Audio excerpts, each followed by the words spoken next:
All right, hey everybody, hope you're doing well today. We're going to be talking all about the chance of severe weather that we have here across South Texas, really parts of South Texas in this Facebook Live update, and talk a little bit about the weather forecast in general. So let's start off with just what we're dealing with out there for today, and we'll get into the severe weather potential and everything else going on in the forecast here in just a moment. Of course, you know, we do have a little bit of allergens in the air out there. All that's going to be pretty much knocked out by the shower activity that we have for tonight. We're going to show the time lapse and everything a little bit later on, but let's first of all talk about what's on the radar. Right now, not seeing anything in the way of really stormy conditions out there just yet. We are going to be having some shower activity off and on here over the next couple of hours before we have the chance for any storms. I see a few questions coming in already. More rain. Oh no, Veronica's saying. Trish saying, is this for San Antonio? And the answer for Trish is yes. You know, we are going to have the possibility for a strong storm or two tonight. I'm going to be talking all about that. And let's go ahead and jump into it. A few people saying where they're watching from. Sonora, Texas is where Michelle's watching from. Thank you for joining us. Here's what we have right now. Nothing in the way of severe weather in our part of Texas, but into the Panhandle, check out east of Amarillo.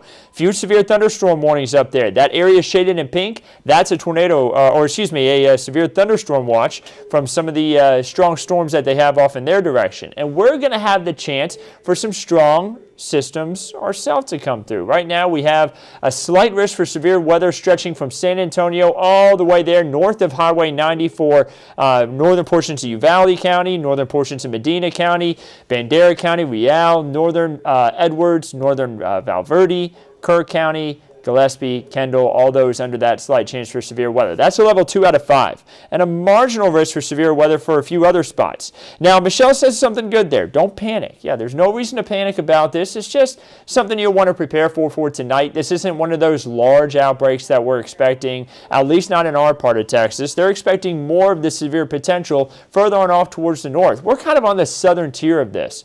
Notice that the Dallas-Fort Worth area, kind of right in the heart of it, and then the even higher risk for severe weather, the enhanced risk up there towards Oklahoma, where they're already having some severe thunderstorms. So Michelle makes a great point. It's nothing to panic about, but there is the possibility for a strong storm or two, so you want to make sure that you have ways to receive some thunderstorm warnings or to your phone tonight. Just receive warnings in general, I guess is what I'm trying to say. Here's what we have for the radar by the time we get to 12:30 a.m. Notice that there's a few showers and storms out there starting to pop up in Edwards and Valverde County. We continue our way through the timeline. By 2 a.m., notice the timeline there. This is really early in the morning. Much of us are going to be asleep. But you want to make sure you can get some alerts. That's why I say that, because you want to be woken up in case something severe comes by. I'm going to be up here at the station all night, by the way, guys. Then until Meteorologist Paul Morales comes in at least tomorrow morning, we're going to stay staffed up to make sure everybody stays aware on what's going on all throughout the night. So don't worry. Even though this is one of those lower risks, you know, a marginal slight risk isn't a very high risk. We want to make sure that we can keep everybody updated throughout the evening. So, notice the timeline, 2 a.m. It's going to be late or really early, depending on if you're a late night person or an early morning person. See those yellows and oranges on northern Kinney County. That's where we could have some of those possibilities for larger hail, where we could have the possibility for damaging wind and some of those storms. Check out what happens by the time we get to 3:30 a.m. This is where we get some more beefy thunderstorms. Remember where that slight risk was. Right over Real County, Bandera County, Kerr County. Notice the reds and the oranges there. That's where we have higher reflectivity possible. And when I say reflectivity with radar, it means that there could be a little more something in the clouds. We may end up seeing a little bit of hail in some of these storms at around 3:30 a.m. in Real, Bandera, Kerr counties, Kerrville. We can't rule that out for you. This is what we have to look out for. So these could be our stronger storms here at that time frame. Once we get to around 4:30 a.m., notice that the storms start to weaken a little bit, it would appear. That's going to be what happens. These storms are going to be really at their peak here when they get closer on towards Kerr County, and then they're going to weaken as they continue their way off towards the east. Still going to be raining in Kerr County possibly there at 4:30 a.m., and look at what happens as we get towards 5. It looks like we're going to continue to deal with some shower activity, but things really weaken as they approach San Antonio. Now, that's good news. But remember, this is just one weather model. So sometimes these weather models can have it a little bit off. That's why the slight risk is actually all the way down to San Antonio, because it's still possible we could have a strong storm or two. This is just what the radar may look like. Remember, we still could get those strong storms down into our direction. Right now, though, it does look like it would be more in the way of shower activity. But of course, we do have another update on this model that's going to come in actually during the 10 o'clock show. And by the time we have main weather in the 10 o'clock show tonight on KENS 5, this model will have updated with the new information. So you'll want to make sure to tune in for that. It's not planned out that way. It's just the way that the model runs. Every day, these weather models, there's tons of them. And this one right here will have a new update by that time. So be sure to tune in for that. We'll be showing that. But this is the current look of this one weather model. By the time we get to 5:30 a.m., around the morning commute, we could have some shower activity right around Bexar County. Looks like that shower activity will be still lingering around in the area, even up to 6 a.m. Now, if you were watching some of our earlier newscasts, 4, 5, and 6, it was showing that a lot of the rain was going to start moving out by that time. But now this model saying that the rain could still be lingering on in Bexar County at 6 a.m. Something it is still showing, though, is that by the time we get to around 9:30 in the morning, the shower and thunderstorm activity has gotten way off towards our east. It's now impacting Houston, and we get the drier air. I see Josie saying, man, this year has been bad news all around. Josie, it's not all bad news. Yeah, we got thunderstorms tonight, but look at tomorrow. This is what we really have to look forward to. Notice the sunshine that we have as we head into 9:30 a.m. That sunshine sticks around all day on Wednesday. We're talking temperatures all the way up to the 70s and 80s. It's going to be beautiful out there, but it's also going to be really windy. Those winds have been out of the south for today. They're going to start to be more out of the northwest. You see it on the screen right there. Those winds blowing across the region, more out of the northwest. Seeing if I can answer some of y'all's questions here. I see a few questions coming in. A lot of people saying hail in San Antonio. Is it possible?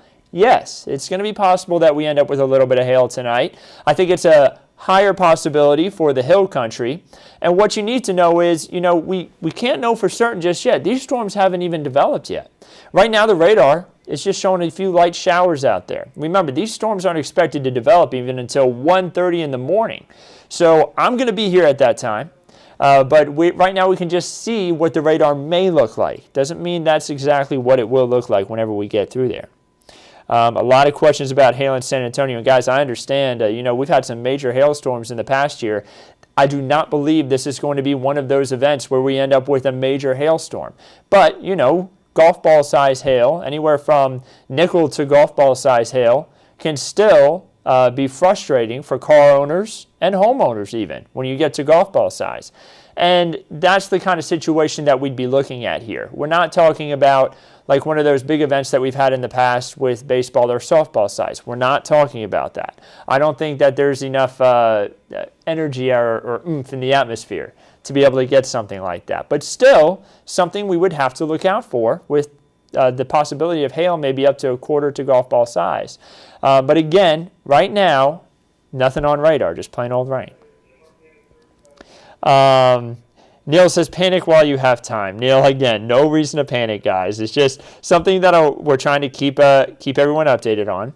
Erica says, is there a possibility of a tornado? And Erica, there is that possibility, but I think it's a better possibility for areas off to our east and northeast. For us, I don't think the possibility for a tornado is as high. It's not at zero, but we have kind of a better possibility for hail and then even for damaging winds with some of these storms.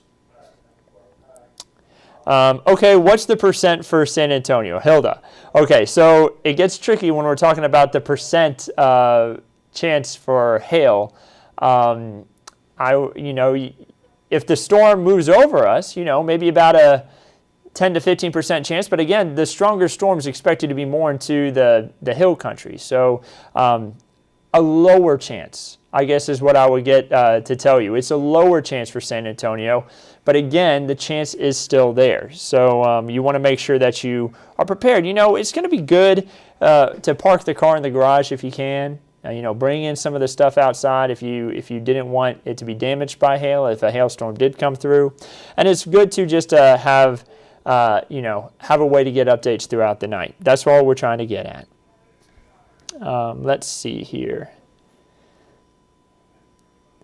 Let's see here. Someone asking about shirts. Don. Don, yeah, shirts could have a strong storm or two. I mean, I'll bounce this back again. The severe weather risk, you're in a slight chance for severe weather in shirts. You're on the edge of it, right there in the marginal to slight chance. Again, marginal, the lowest chance there is, all right, other than just not having a chance at all. So a marginal to slight risk. Where they're having severe weather right now, I showed the radar earlier and I'll show it again, that's where they have the enhanced risk. So the better chance for severe weather, and that's because they have that higher chance. I mean, if I bounce it back to the radar, look, that's the area where they're having severe weather right now even. Slight chance, a slight chance is a little bit lower than that, so that lets us know, well, we don't have much. And you know what? I think one of the best ways that I could describe this is I have a special graphic just to answer those questions. Here's the difference between a marginal, a slight, and enhanced risk. So where they're having severe weather right now, an enhanced risk means numerous severe storms possible, more persistent and or widespread, a few intense. Hey, that's what they got. They have a few intense thunderstorms up there. A slight risk, which is what parts of our viewing area is under, is short-lived and or not widespread, isolated, intense storms possible. That's the key word, possible.